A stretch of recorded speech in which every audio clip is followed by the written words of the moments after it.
የወደድነውን ነገር በሙሉ አላህ ሰጠን አይደል? የምንፈልገውን ነገር በሙሉ አላህ አደረገልን። በጣም ተጨንቀን ውስጣችን ተረብሾ ከዛ ጭንቀት እንድንወጣ አላህ ለምን ነው።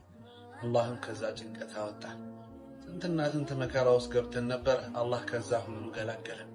የሆነን ነገር ተመኝተን አንዳች ነገር እንፈልገን ወደ አላህ ዙረን ምንም አላጣን። አላህ ሁሉንም ነገር አድርጎልናል። እኛማ እንደ አላህ ማን አለን? እኛስ አላህ ተባረከ ወተዓላ ከኛ የሚወደውን ከኛ የሚፈልገውን ነገር ነው እያሳየ ነው ያለነው። እኛስ ለአላህ ተባረከ ወተዓላ ትክክለኛ ባሮች ነን። ወዐሰይቱም ሚን በዕድ ማ አራኩም ማ ቱሒቡን።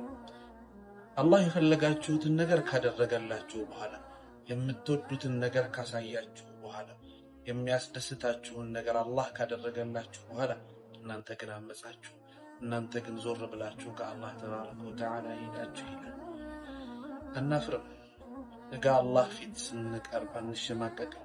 ይህንን ሁሉ አድርጎልን ይህንን ሁሉ ውለታ ውሎልን ያ ግን ከአላህ ተባረከ ወተዓላ ዞር። ያውስ አላህ ይታረቀን። አላህ ወደ ራሱ ይመልሰን።